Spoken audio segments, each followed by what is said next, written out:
Financial education అన్నది చాలా అవసరము, ముఖ్యమైనది కదా.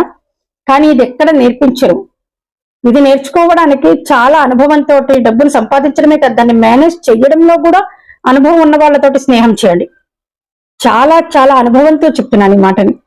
అంతేగాని వీళ్ళు ఏదో నాకు వీళ్ళు పెద్దవాళ్ళు, వీళ్ళు నా ఇంట్లో వాళ్ళు, వాళ్ళు నా చుట్టాలు, వాళ్ళు నా చాలా స్నేహితులు అనుకుంటూ ప్రతి ఒక్కళ్ళ సలహాను తీసుకుంటే వాళ్ళకి తోచిన వరకు మాత్రమే వాళ్ళు చెప్పగలరు అంతే.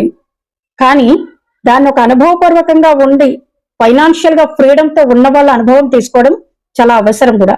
అంతేకాకుండా సంపాదించిన దాన్ని మేనేజ్మెంట్ చేయడం మరీ అవసరం. ఉదిత్ నారాయణ గారి కొడుకు ఆదిత్య నారాయణ్, ఆయన కూడా మంచి సింగర్. ఆయన ఒక స్టేజ్ మీద కనిపించడానికని దాదాపు 3 లక్షలు తీసుకుంటారట.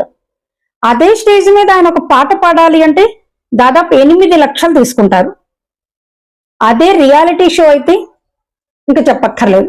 అలాంటి ఆదిత్య నారాయణ గారు 2020 సంవత్సరంలోపు దాదాపుగా కొన్ని కోట్లు సంపాదించారని అంచనా.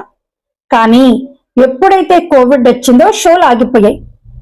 ఒక న్యూస్ ఛానల్ కి, ఒక న్యూస్ పేపర్ కి ఇంటర్వ్యూ ఇస్తూ ఆయన అకౌంట్ లో అప్పటికి 18,000 అంటే 18,000 మాత్రమే నిల్వ ఉంది, బ్యాలెన్స్ ఉంది అని కూడా చెప్పారట.